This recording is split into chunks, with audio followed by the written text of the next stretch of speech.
Can I get back real quickly to this idea that even though you may not be an activist filmmaker, that once the films have been made or in the process of shooting them, there's certainly a political dimension to the films.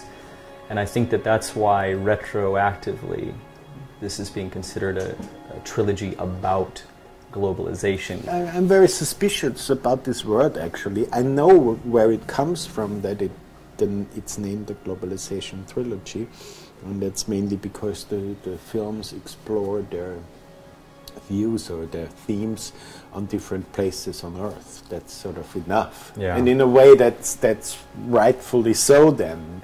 But Megacities was made at a time when the word globalization in the manner that it's around today wasn't around so much.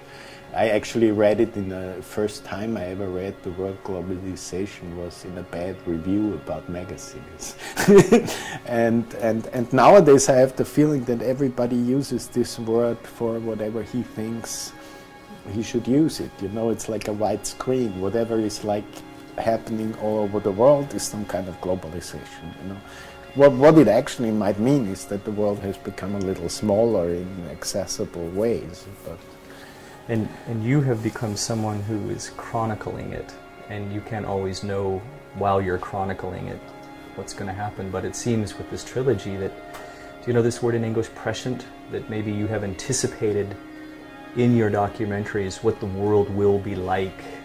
And maybe to some extent, especially when I'm filming on the subcontinent, because I now that in our lifetime, like it's become that the planet is inhabited by so many more people, and I think it's one of the biggest changes that this planet have seen. And if you go to Bangladesh, for example, you really know what it means if there is a lot of people around. And that might be an outlook to what the world will become. So with this in mind, that the world is getting increasingly more populated, do you find yourself, and especially with this untitled film, which is the title of your new film, maybe? You've heard about that. Film without him. But do you think that you will continue to shoot? Will you have a smaller agenda or a larger agenda? Where do you stop? I have to stop with this kind of filmmaking at some point. It's also very exhausting. Yeah. Like people sometimes make jokes and say, now you've spent 4 years in brothels, that must be a great life. But if you're in that kind of surroundings, like I told you about Mexico and Bangladesh, which is almost like a prostitution ghetto,